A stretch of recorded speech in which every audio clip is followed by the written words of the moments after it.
Hello everyone, welcome to my channel Bold and Beautiful today. Luna pulls a gun on Will following the finding of the wire. When Luna finds the wire, she pulls a gun on Will.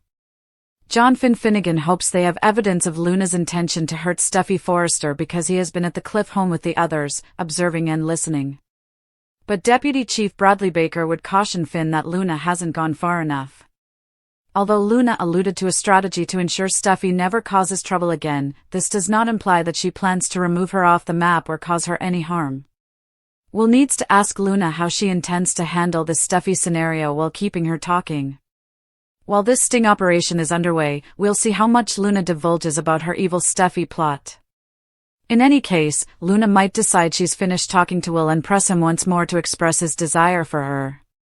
Luna may detect something is wrong if Will tries to move away when she begins unbuttoning his shirt. Eventually, Luna will open Will's shirt nonetheless and become enraged upon realizing the wire he is wearing.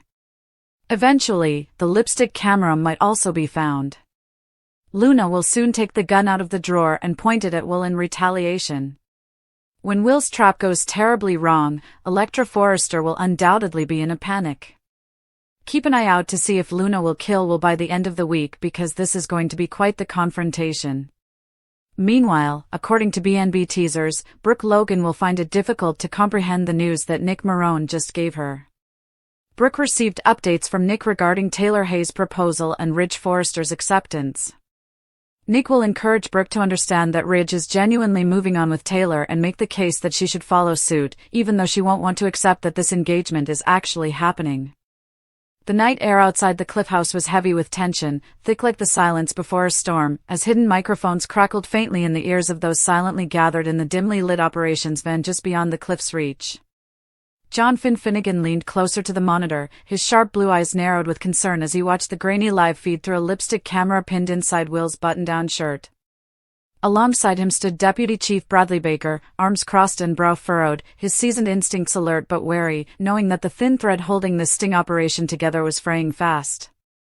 Inside the lavish, yet eerily sterile penthouse apartment, Will maintained the facade of relaxed charm, but every beat of his heart was a countdown.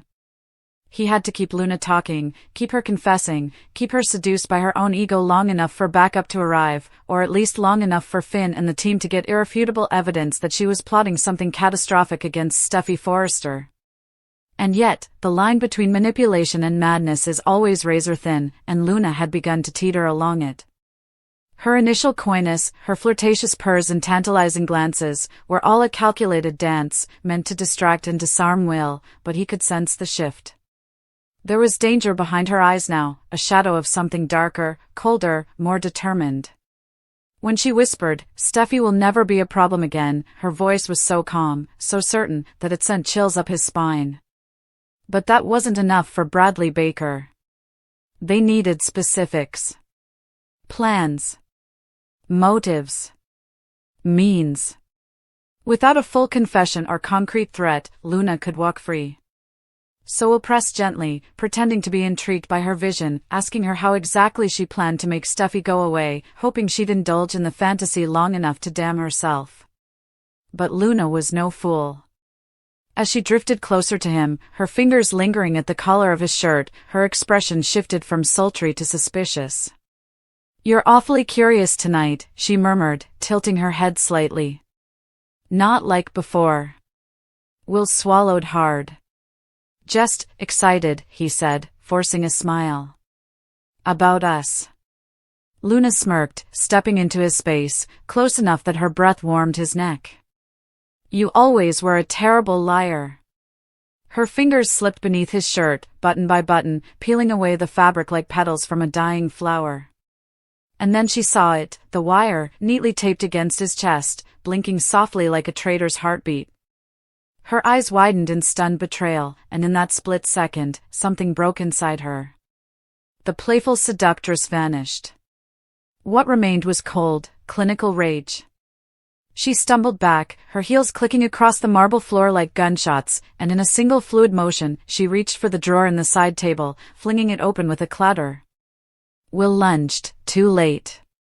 Luna's fingers closed around cold steel. She spun around, arm extended, eyes wild, a silver pistol trembling in her grip. You think you're clever? She screamed, voice cracking with fury. Wiring yourself like some third-rate spy? Were you planning to take me down? You? Of all people? In the van, Finn's face went pale. She's got a gun on him, he barked. We have to move. But Baker held out a hand. Not yet. We need her to say it, now she'll talk. Inside, Will raised his hands slowly, trying to buy seconds. Luna, listen to me, this doesn't have to end like this. Like what? She snarled. With me in handcuffs? With you parading your evidence in front of Steffi and her precious family while I rot in prison? You don't understand what Steffi's taken from me. You don't know what it's like to be cast aside, belittled, forgotten. You don't know what it's like to sacrifice everything only to be treated like a parasite. The camera trembled as Will tried to reason with her, every inch of him vibrating with panic and desperation. Then help me understand. Just talk to me. Luna's hand shook, the barrel of the gun hovering inches from Will's heart. I loved you, she whispered, voice raw with emotion. But you were just like the rest of them. Using me. Spying on me. Will saw it then, not just the rage or betrayal, but the heartbreak. The fear. The pain that had metastasized into vengeance. Luna, I didn't want it to be like this. I was trying to protect people. Including you. Protect me? She laughed bitterly. You are protecting her, Steffi. She has everything. And you're just another pawn in her perfect little kingdom. But not for long. She lowered the gun slightly, and for a fleeting moment, Will thought he'd reached her. But then she turned toward the wall, yanked down the painting, and behind it, a second camera. So you really were watching, she whispered to herself. All of you. In the van, Baker gave the signal. Move in. Go now. But before the SWAT team could breach the door, Luna turned back, eyes gleaming with a terrifying clarity. I should have finished this the minute I found out about the wire. She raised the gun again, and this time, her finger twitched on the trigger. Luna, don't! Will shouted, ducking sideways as the gunshot rang out, a deafening crack that echoed through the apartment and down the canyon. The bullet missed him by inches, shattering a glass vase and spraying shards across the floor. The door burst open. Tactical officers swarmed in. Luna screamed, backing up against the wall, gun still raised until an officer tackled her, wrenching the weapon from her grip as she shrieked in rage. Will slumped against the counter, breathing hard, eyes wide with adrenaline and disbelief. Finn rushed in moments later, hand on Will's shoulder, grateful he was alive. Luna, restrained and sobbing, was dragged to her feet, her world unraveling in real time. But even as she was led away, she stared at Will, not with hatred, but with something far more dangerous. A promise. Meanwhile, the fallout was just beginning. Back at the Forrester estate, Electra Forrester sat stunned as news of the sting operation filtered through. Her nephew had nearly been killed. Her mind reeled with guilt. Had she misjudged Luna all this time? Was the woman she defended and befriended truly capable of such destruction? The answer was staring her in the face. And in another corner of town, Brooke Logan sat frozen on the sofa, Nick Marone's words echoing through her mind like a death knell. Ridge was engaged. To Taylor Hayes. Again. How many times could history repeat itself before it finally shattered her heart for good? It's real this time, Nick said softly. He's moving on, Brooke. You should too. But Brooke wasn't ready to let go. Not yet. Because in Los Angeles, nothing stays buried forever. Not love. Not vengeance. Not even the truth. In addition to Brooke receiving shocking news, Will gets Luna to threaten Steffi. Ridge and Taylor celebrate their recent engagement and share a kiss while Nick continues to listen in. Taylor maintains that she is a contemporary lady pursuing her goals. As they return to Eric's house to carry on the festivities, Taylor questions whether she ought to have asked Ridge's father for his hand in marriage. In the end, it's no secret that Eric has always been #Team Brooke. In the end, though, she is aware that this is their moment. She is eager to inform Thomas and Steffi. He says, "Perhaps you could introduce the grandchildren to the story of how you took me to a subpar Italian restaurant and surprised me with a proposal." Taylor is aware that Phoebe would also be overjoyed for them. "It's now time for them to be happy after everything they've gone through," Taylor says, glancing at the ring that is now securely on her finger. Nick is shocked. Brooke assures Hope that she would make an effort to persuade Ridge to revive hope for the future. In a light-hearted manner, her daughter implies that this is only her mother's attempt to find a fresh reason to speak with Ridge and to resume their connection. She confesses that someone else recently told her that, Nick. Hope says her mom belongs better. Hope questions whether Nick and her mother ever had a romantic relationship again. Hope says, maybe Nick is just what you need right now, and her mother acknowledges that Nick made her laugh and feel wonderful. She asserts that Ridge will return to her, saying, "But my heart is still with him, and he is my destiny." Nick walks in at that point, and Hope beams broadly as she says he might be the solution to her mother's problems. Nick and Brooke continue their conversation as Hope excuses herself. He needs to tell her something.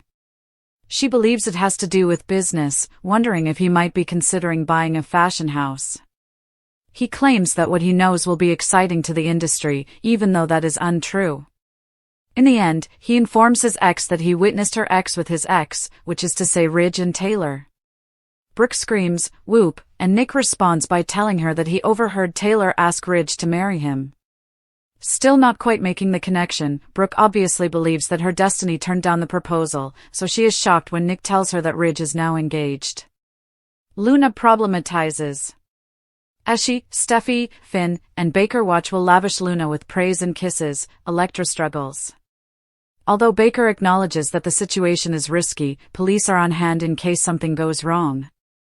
Elektra is also aware of the significance of Will's actions, saying, "He's trying to save all of us." Will says he's not only there for sex and advises they slow things down while Luna tries to put the heat up. He says, "I truly think we could be something more," and he's willing to listen to her. He isn't there to pass judgment. She starts narrating the same old sob story about her mother taking her throughout the nation while seeking guys and parties. When she learned about Finn, a tremendous void was filled in her heart because she wanted a father to love and protect her. She goes on to say, "Finding him was a miracle and my biggest dream come true. But that bitch Steffi destroys that dream over and over again." Watching the video feed with the others, Steffi shudders. Luna complains, "Don't I deserve everything that Steffi has had in her entire life? I have no plans to go in silence. Will I simply vanish so they may pretend I never existed? I have a plan, Will. A strategy to guarantee that Steffi won't ever cause me any trouble again." "That's it," says Finn. "We have her. That is malicious intent.